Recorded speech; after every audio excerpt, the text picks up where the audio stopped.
Welcome back to another edition of the Adventures in Business podcast. I'm your host, Ryan Jones. This is a series that captures behind the scenes footage and interviews with unique creators and entrepreneurs across the nation to inspire more people to think about entrepreneurship as a career path or to start or grow an adventure in business. Today's a fun episode. I was with one of my good friends, Kevin Harmon, which is one of the co-owners and one of the founders of Mountain Music Exchange in Pikeville, Kentucky. It's an awesome story. He's got a lot of cool stories to tell, and their business is just really thriving from right here in Pikeville, Kentucky.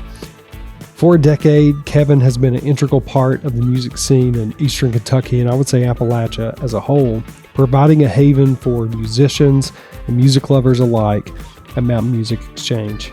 His passion for music and his deep-rooted connections to the local community have made him a true legend in the area. This episode, we dive deep into Kevin's journey in entrepreneurship, how he screwed up at Lowe's one time when he worked for them for 6 months, his vision for Mountain Music Exchange, and the challenges and triumphs of running a local music store, or really just a small business in general in a rural community of Pikeville, Kentucky.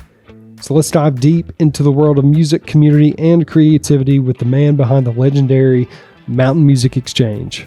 Enjoy.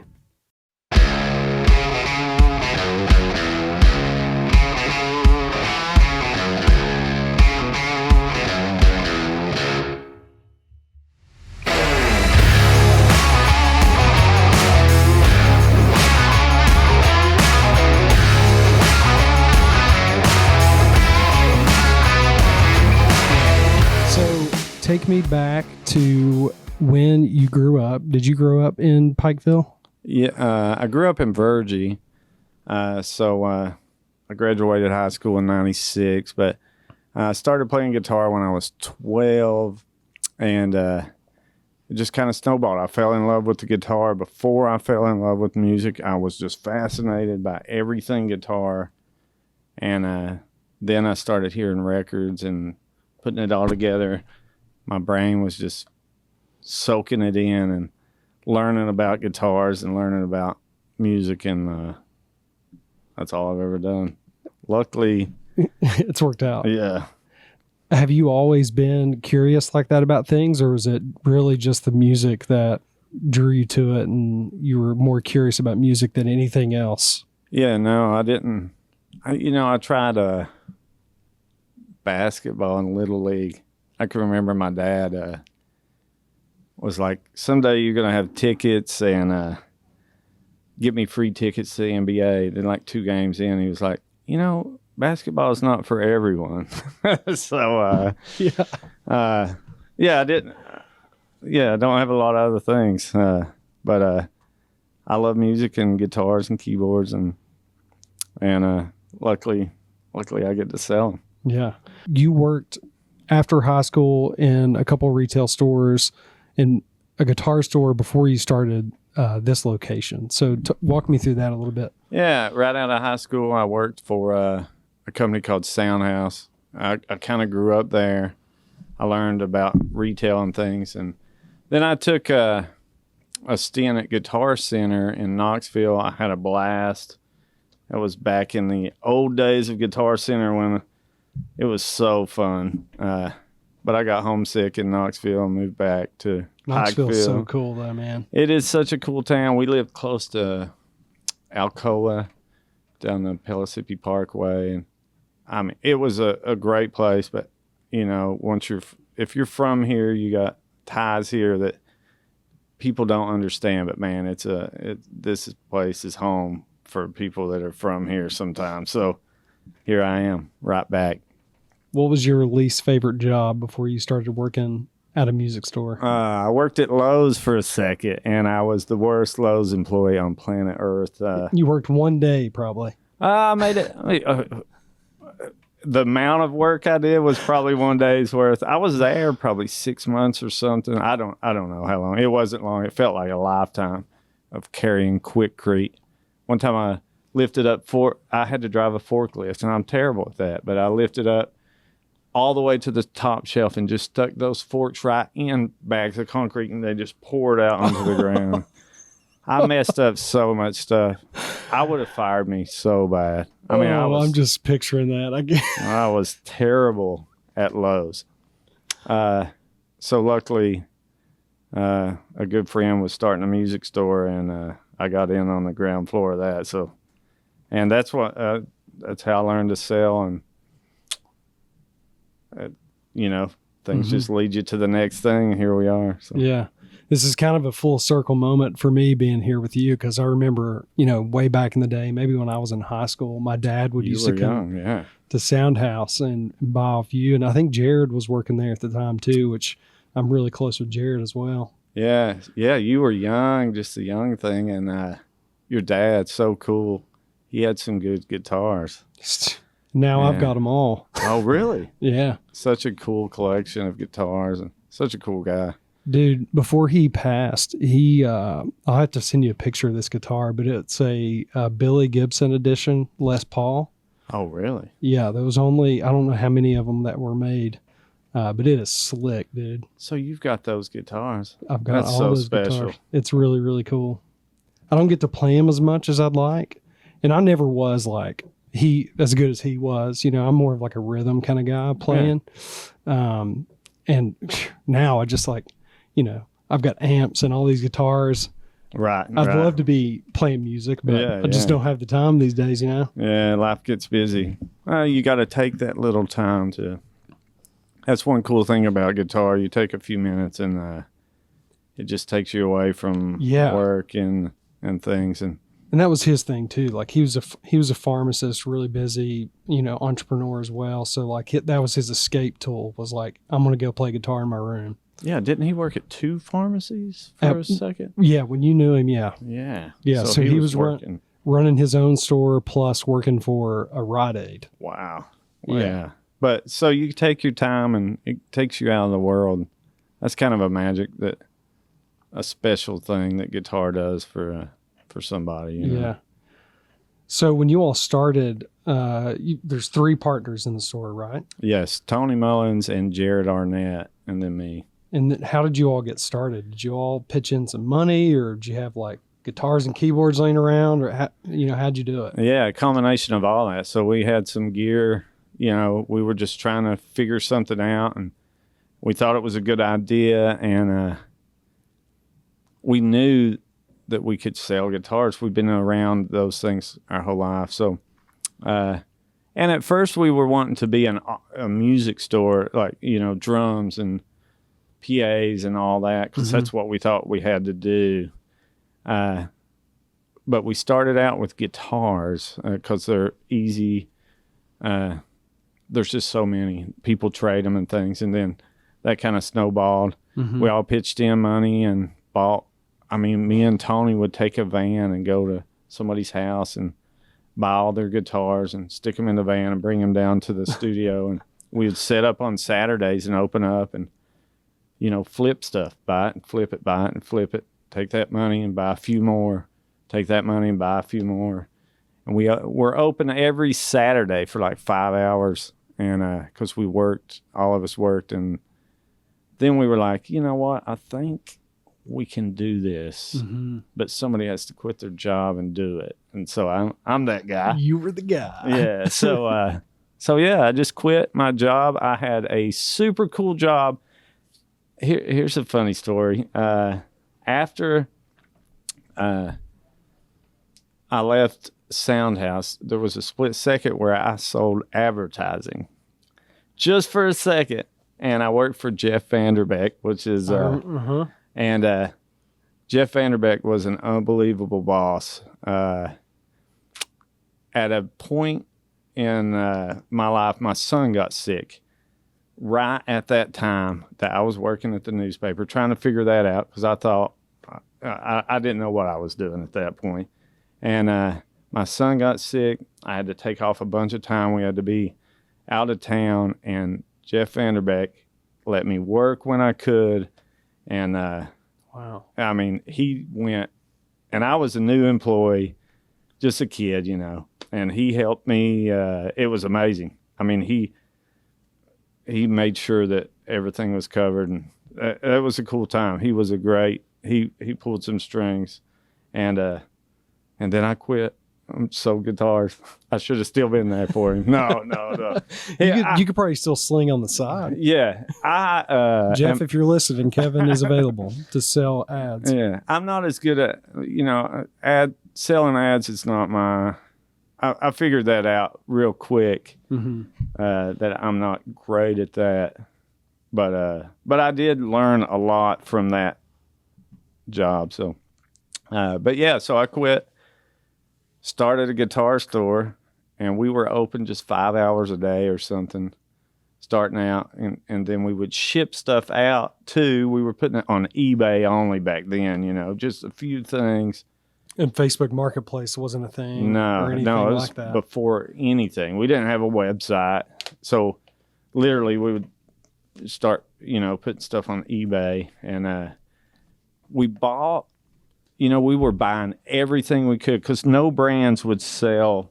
When you're that small, you can't call up Fender, you can't call up Martin and say, they're like, okay, your town's small, first off, only 6,500. You're in a studio, you're not even in a retail spot. It was a gravel road to get there. So we had a huge hill to climb. And so we would buy anything that somebody would sell. We would drive to Ashland. We had a blast. I mean, we would drive just everywhere. Were you playing shows on the road too, or just going to pick up and coming back? Just, we called it, what did we call it? Gear hunting. We would just take a day and we would get like Craigslist and find 2 or 3 things and call. I would just call them up and say, hey, I'll buy that guitar. You got anything else? We want to buy everything. So we would just go meet people, buy a bunch of stuff. And then, we made some friends that started hunting for stuff for us because they could make a dime or two and just feed us gear, because no brands would sell to us really. And we just started hustling. And then there was a music store in Logan that was going out of business, or he wanted to sell. That was like 3 or 4 years ago or something, maybe? No. Or was it longer? That was longer. It was probably 8 years ago or something. Okay. 8.5 or something. Logan Music. Okay. And I don't know how we did it, but we hustled up enough money and bought all his inventory. Wow. And the cool thing we got out of that is Jordan, which is our online guy or repair guy. He is amazing. He worked at that shop. So cool. He was, I don't even know if he knew that they were selling. Anyway, we lucked out. He come up, I was like, well, you can, put stuff online for us or whatever, And he started hustling with us from the time we bought that store. And he's still, he's back there putting stuff online right now. He's magic. He does our whole website and everything. So we lucked out there. We got him in that transition. But we bought that, and then brands started taking a look. They're like small brands. They're like, oh, you're selling whatever. We'll give you a chance. We'll give you a shot. And that kind of went from there till when we got this building, we had a big space and not a lot of stuff. So we were just... Yeah, because from where you started was what? Just a few hundred square feet? And this is like 3,500 square feet or more? Yeah, we got like 3,500 of showroom. So it's like... Oh, you got a lot more space than that. Yeah. Okay. So we were just trying to, fill it up and started buying whatever brand, anything that, somebody would sell us. And then I'd always been friends with like the reps from different companies. Like I knew them from other stores. And so our Fender guy, he kind of took a shot. Like when he shouldn't have probably. He let us have Fender before you should have Fender. You know what I mean? Like he made it happen, I guess. And that's one thing I think a lot of people probably don't understand about a guitar store is that you have to have those licenses to actually be able to market those products, right? Oh, yeah. Yeah. I didn't realize that until I talked to Jared a little bit about it, because forever you guys couldn't sell Gibson. Yeah. We still don't sell Gibson electric guitars. Oh. We're still, that's a goal that, Gibson's a different kind of company than other companies. They do business way differently. Mm-hmm. And, our town, you know, a lot of what they do is based on the size of your town. And on paper, Pikeville is 6,500 people, whatever it is, I don't know. But when you look at that, you're like, there's not enough people to buy those guitars. Yeah, and people don't realize how many people Pikeville really services. Right. I mean, it's a lot of people. Everybody comes here to do business or buy stuff or whatever. And a lot of our clientele is driving from, you know, Kingsport and Huntington and Charleston and things. So we're servicing a huge. That is big. Yeah. And they're driving here. So, you know, that's a lot of our Saturday hangs and people that are coming in doing trade. So we will have Gibson electric guitars, but right now we sell Gibson acoustic and Epiphone. And but you can sell them on trade, right? If somebody comes in. Yeah. Used guitars, it's a different world. It's just when you're buying them new. Yeah. And so Fender was our first, and then kind of snowballed. We got Taylor and then Martin, and we realized that we are in Martin country.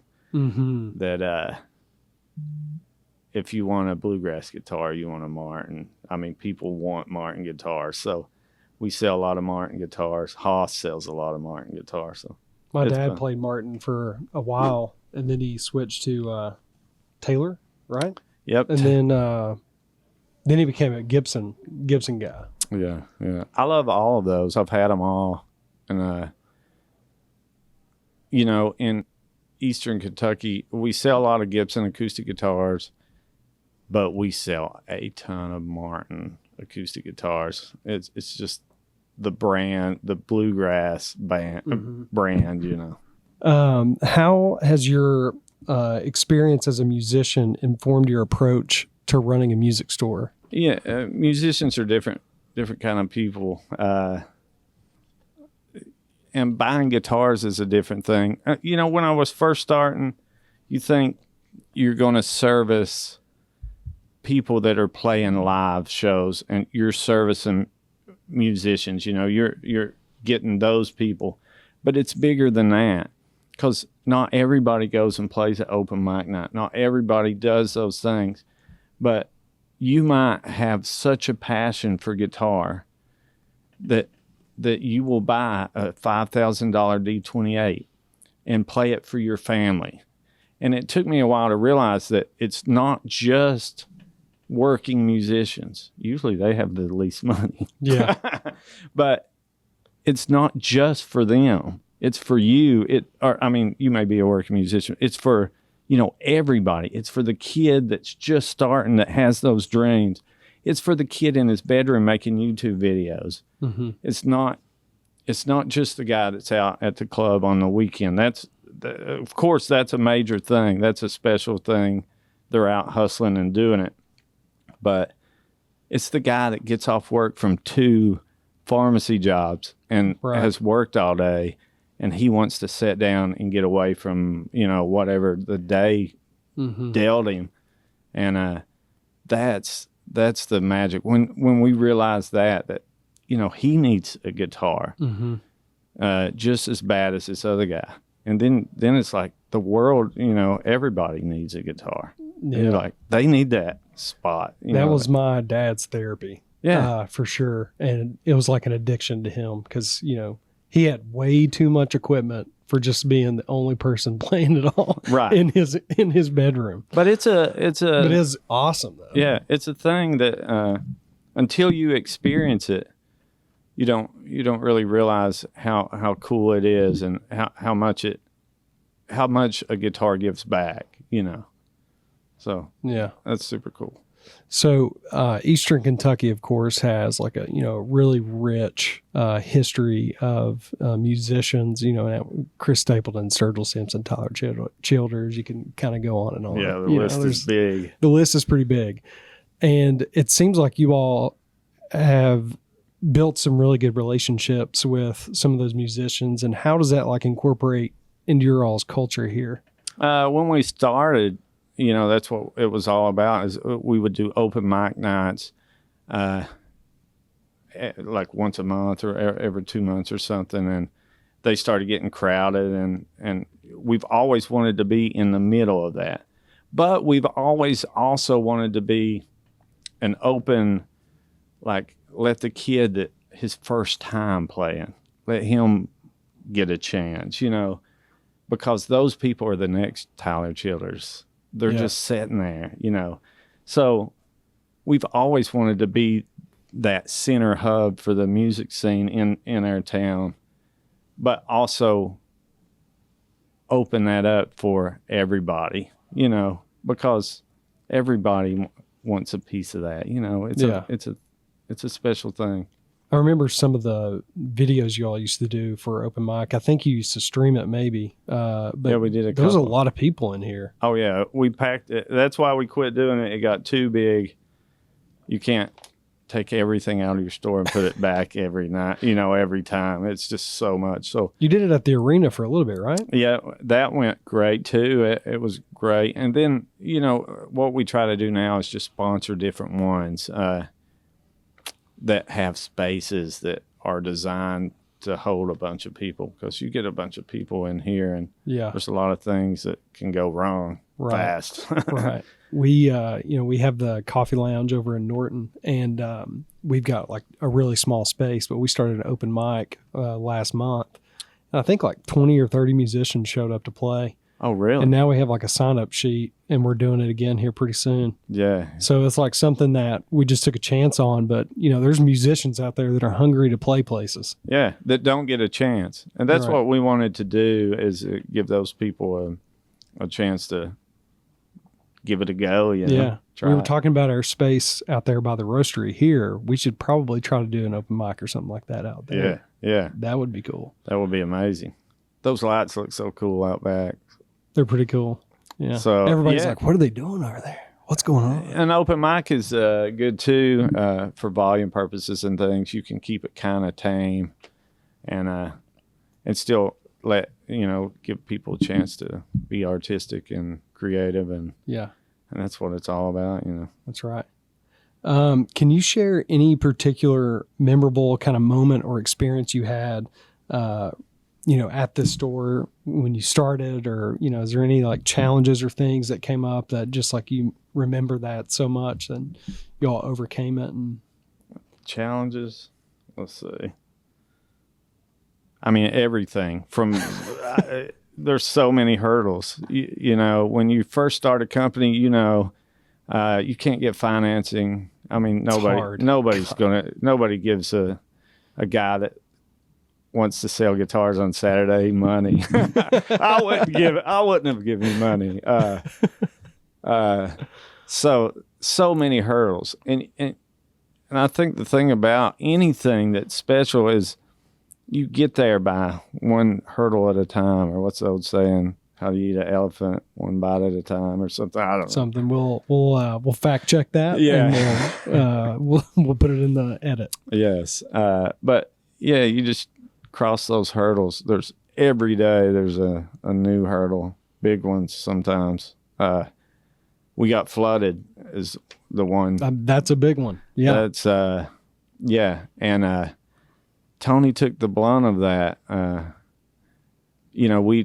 We'd taken over his studio to do a music store, so he put all his studio stuff in a storage building, and the water got it. Oh man. And there was just mud. We were wading through water, carrying guitars above our heads, trying to save what we could. And, but the whole community jumped in, dug out. And we even had a guy, super, super nice guy, amazing guy. I don't know if he wants me to say his name, but he worked for a company that cleaned up flood things, like expensive flood thing, and he took tons of gear and put it through whatever process that is, and got things going so we could use them still, and just come and load it up and take stuff and do that. And people were shoveling, and that's something special to see when you look out, your whole world just ended for the, it feels like, and people are just trying to put it back together. That's probably the biggest hurdle. Yeah. That was a big one. We've had some major flooding events here, Yes. especially recently. Yeah. It's been crazy, man. Yeah. Recently, we didn't get hit in the big floods that just happened, but a lot of our customers did. And we partnered with, I'll never think of it right now, the name of it, but we partnered with a company that actually took donations for instruments. We helped them gather instruments and cool. redistribute to people that lost theirs. Wood Songs. That's it. Okay. Thought of it. Super cool guy. They've done that at different times for different things, and they stepped in, and I can't remember the number of instruments that were gathered from here and different spots and distributed it out. But that's a special thing. Guitar players giving their pride and joy to somebody else because they lost theirs, Yeah, man. That's super awesome. Yeah. Yeah, that is special. So zooming out a little bit on your all's business, you do a lot of business online, right? Is that the majority now where things kind of changed from the beginning? Yeah. It was probably 40% of what we did, and then the pandemic hit, and our store. Everybody was playing golf, and everybody was picking up the guitar. Yes. And so, but we couldn't keep our store open, we had to shut it down for whatever length of time. And so luckily we had been working really hard to have all these systems in place, and our online kind of boomed because guitars were selling. And now it's over half, of everything we do. And we have a big clientele that's driving in. So saying over half is a lot. Mm-hmm. The cool thing about online is it can grow. Our town is not going to grow as fast as we can grow with online, Yeah. And now you just posted a video on TikTok recently that got over 1 million views. So you got a character now in the store. Haas. Yes. We got Haas that is just crazy. He's got more energy than a 5-year-old. He can sell guitars better than anybody I've ever met. And he's a TikTok star now. So. Yeah. And he makes a mean cornbread, he says. So we'll see. You were talking about when you were gear hunting before. That would be a cool segment for him. Yeah. To catch on film, gear hunting with Haas. Oh, gosh. And get back on Craigslist, like back to your roots a little bit, and film him going out and hustling. Oh, my goodness. That would be great. That would be awesome. Oh, I would love to see that interaction. Yes, that's a good one. And you do your, how long have you been doing like your daily update videos? Because those do really well too. Yeah, we started, that's got an audience. It's not a huge, a daily update is not going to be 1 million audience because it's customers that are looking at our store every day. Right. But we have a huge audience that does that. And we probably started it 2 years ago. We started it in the back. We got a space. It's kind of piled up now with which boxes. We'll see in part shipping. 2 of this video. Yeah. Right now it's got shipping boxes because we're shipping way more than we used to. But we started there, but lately we've been doing it on the floor. People like that way more. And I've been working with Facebook about how to do the videos and make sure they're seen and things. And so that's a learning curve too, because, Facebook changes things. Instagram changes things. Everything changes all the time. Mm-hmm. So you just constantly have to go with the flow. TikTok really disrupted it all because now it's all like short form vertical videos, like really quick. Yeah. And, Facebook, they called and, we have a rep that helps us with getting views and things. And they called and we were making videos, trying to make them, however, horizontal and the right sizes and things. I don't know all those numbers and things, but and we were working so hard at getting the audio right and things. And they were like, if you'll flip up your phone and just do a vertical video or then you will get way more views. And I was like, that just don't sound right. But we tried it, and he was right. And it hit. He was like, just use your phone and flip it up. And because people were looking at it on their phones versus, we were trying to edit it on a, whatever, Yeah. trying to make it just right and perfect. And he said, people don't care about as much about perfect and just right. He said, you're showing them what you got the day before, and they just want to see you be goofy and Sure. and flip your phone up and walk around the store. So, and it worked. So now that's how we do it. Are you on YouTube as well? Yeah, we're not as active on YouTube as we should be. That's a goal that Jared keeps mentioning. Yeah, because YouTube Shorts, that's a pretty big deal right now. Yeah. And especially with like all the TikTok stuff that's happening, right now. Maybe Right. there's a ban, maybe there's not. Who knows? But YouTube Shorts Right. is really, really exploding right now. We got some things on there, but yeah, that's we need to dive in harder. Nice. Definitely. That's TikTok's our fastest growing one for sure. I think we got 30,000 followers on Facebook or something. I'm not sure. I'm sure he knows the Instagram numbers too. That's pretty awesome. And I'm sure that, is really helping you all on your online store, especially direct to your website. Yeah, 'cause, one thing, we're a small business, so we have to find little things that we can stand out. Like if you want a brand new guitar, say a brand new Fender Strat, you type that in, there's 10,000 stores that have it for the same exact price. Mm-hmm. So we have to do things to be different, and that's we trade so much, and you can't go on Sweetwater, and it's different trading in. So we sell a lot of used, like pre-owned guitars and things. Now, if you want a pre-owned guitar at a deal, you search for that, and we could be the only one that has that. And then we get to sell, and hopefully we make a connection that's not the only sale. That's a thing we're trying to learn too, is, we don't want to see you and sell you a guitar. We want to sell you a guitar, learn about your band, and, Mm-hmm. follow you all the way through playing and buying more guitars, hopefully, or whatever.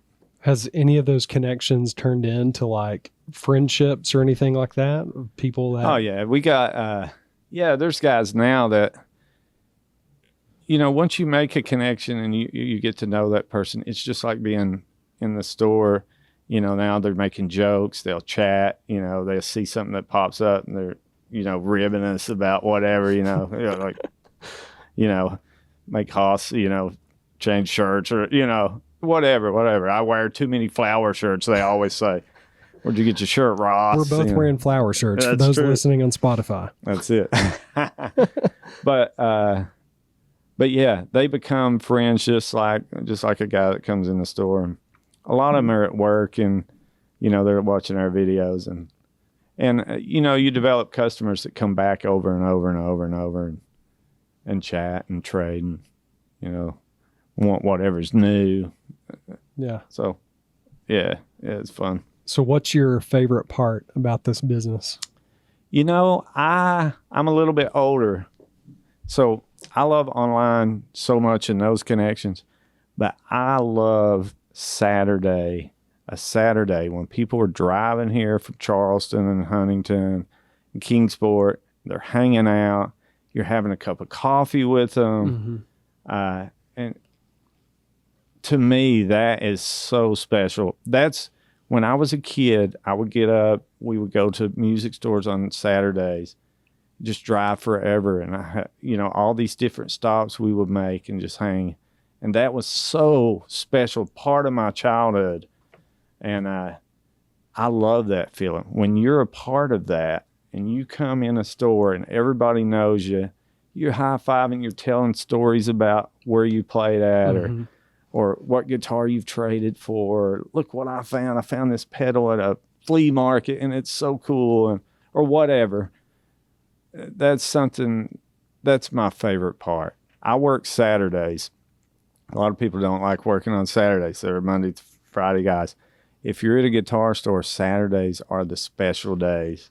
Not online, those things are shut down on the weekend, but Saturdays in a guitar store are magic. And I love them still. I work every Saturday that I ain't out of town or something. And Haas does too. I mean, that's our world, too. And that's a special thing. We work all week to grow online, but Saturdays we get to do it like it was back in the day or whatever, Yeah. People get to touch those guitars and hang out. That's cool. And they drive to do it, and that's special. So I know you play in several different bands. Like, how do you manage all that? Because you're playing quite a bit live too. Yeah. I get to play a lot on weekends in the evenings and things. You just do it. I got a calendar, and whoever asks first, if I say yes, then that's the band I'm playing with that night. I'm trying to schedule some weekends off because you got to do other things, but I love to play so much. Yeah. So I just get out and do it. Name some of the bands that you play in. Down to the River, Tovin, the Swag Tones, a band from high school that I played with called Clone Theory is back together. That is a very cool name. Yeah, so it's kind of like Pink Floyd-ish, but a little more rock and roll. And that band's going to be playing some this summer. We got a few things lined up. I play with a guy named Johnny Pop. Yeah. Some of his hats are sitting right over there. Yes. And Jason England, I play with him some. Man, he's talented. He is unbelievable. Yeah. Yes, sir. I get to play keyboard with him a lot. He likes the Hammond organ, so that's what I get asked to do with him. Different things with different bands. But, I just squeeze in. I work a lot of hours, so I try to play locally. Mm-hmm. So I try not to drive too far. I'll drive sometimes, but I try to keep it local. And the only way to do that is to play with multiple people, or you run out of gigs. But yeah, so because I work Saturday, I have to, I'm off at 5 or whatever, so I have to be semi-close. I can be in Charleston, I guess. Sometimes we'll do that, or that's like an hour and a half, probably. Yeah. Hour and 45 or something. Yeah, like that. so that ain't too bad. And Charleston and Huntington, they don't start till late, so that's true. And then you're probably playing until midnight or later. Yeah. In some places. Yeah. So the more local, just because of my work, I try to keep it local as much as possible. What's like the biggest musician you've played for or played with? Like open for? No, like actually played with them in the band. Did you play with Chris Stapleton at all, or Tyler when they were here? No, not at all. I play, Jason England played with all those guys. Did he? Played with Stapleton and JT and all those guys. Cool. I've always been I sell guitars a little better than I play them, so you're selling yourself short on that. I'm kind of the B team. Part 2, maybe, of this video, we'll have you shredding on the guitar. Yeah, I don't know. But yeah. Nobody really big. Okay. Just the good old boys. But Clone Theory, they're going to be huge. Yes. We had an album in 2000. No way. Think of that. It's on Spotify. You got to listen to it, everybody. Is it on Spotify now? Yes, sir. I'm going to listen to that immediately when I leave here today. Yes. That was, I was a kid then, so that was my growing up band. I was playing keyboards. I was just learning about a Hammond organ, which I fell in love with at that time. And that was the band for, I learned a lot playing in that band. Yeah. We would rent a van and take the seats out, load it full of gear, and drive to like Columbus and play a couple nights. Nice. And that was before like your phone, so we would have like MapQuest printout of how to get there in 3.5 miles. Yes. Take a right. Oh man, and you're setting the trip on your car. Yes. It was so crazy. So what do you have any advice for any musicians out there that maybe are wanting to open up their own business or own guitar store? What are things that you've learned along the way that maybe could help somebody out there? If you want a guitar store is a super thing, but you got to be willing to be there and hustle. Mm-hmm. I mean, you got to put in the time, and that's probably the hardest thing. Like the hours, like you're there all the time to make it happen, and that can be daunting. When the sun shines out or whatever. Mm-hmm. And you're like, wow, it's my 6th day in a row, and I'm going down on Sunday to make sure that everything's okay. But it's worth it. I mean, if you have a passion for it, then you're going to do something anyway. Right. I mean, do something you love. That's what I say. If you care about it enough to put in the time, then do it. Own it. Love it. Yes. So what does the future of the store look like? I know you all have some plans of growth, maybe. Yeah. We're working on. I talked to Jared this morning. I got these big crazy ideas. We're mainly a guitar store. That's what we're good at. But I also love keyboards, and Jared loves keyboards, and there's a space for that online too. And we've been dabbling in it a little, so we're gonna swing the bat, see if it hits. I think. And we had a record year with Martin Guitars. We're going to try to make that an even better year. So we're taking some chances, just like, every year. If you're not taking chances, then you're going backwards. Yeah. So we're up to the plate. We're going to swing, Nice. See if it hits. And it's exciting. We have a new system. This is technical jargon, I guess, but we've worked so hard to have a system that links our point of sale with our website, with Amazon, with eBay, with Reverb. So it all talks to each other. And that is working as good as it ever has. And that is amazing. If you're home at night and you sell something on Reverb and then it sells on eBay, you're in trouble if you only have one. Yeah. So if you have a system that can talk to each other, and when he puts something online, it can go to all of those marketplaces, our website, Amazon, eBay, Reverb. He puts it one place and it goes everywhere. Then that is a good thing. Yeah, so that's legit. There's a company we're working with that's got us doing really good with that, and it's talking. We just signed on to do some email promotion where we're really going to target certain things and demographics and try to connect better. Our whole goal this year is to connect with people outside of our town, and so we've got a lot of work to do, but we're getting there. It's going to be good. Seems like you and Jared are very similar. You both kind of dream a little bit. And I've been around Jared for, worked with him quite a bit. Yeah. I can just see both of you all in a room just like bouncing crazy. Oh, yeah. And Tony, too. Is he like that, too? Cool. Oh, yeah. Jared will have big ideas. He'll say, just do it. I'm like, well, why do I have to go do Are it? you the logical person? Yeah, a little bit. I'm like, He's like, yeah, try it. Do it. But yeah, we want to keep growing.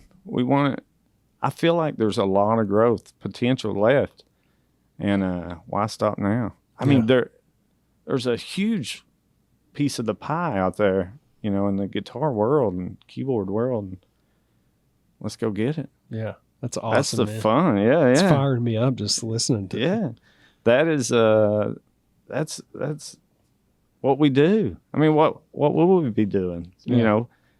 We all have something that Be working at Lowe's trying to carry concrete. Quick. No, man, no.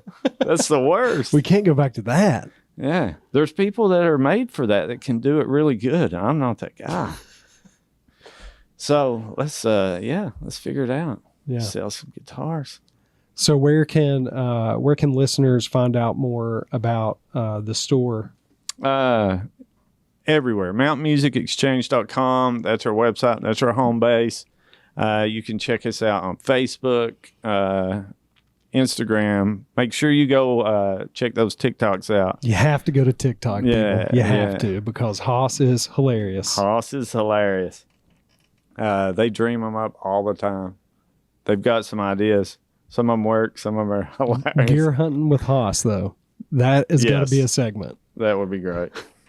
Well, Oh, great, gosh. man. Well, I appreciate you jumping on here. You know, we're gonna head to part 2 of this video. Oh, yes. Which is going to be real exciting. We're going to do a tour behind the the scenes store. of the store. Yes. And Sounds great. if Haas is still here, maybe we'll throw him in the video too. Oh, yeah. We got to get Haas in the video. All right. Everybody listening and watching, thanks for tuning in to another episode of Adventures in Business. Catch you later.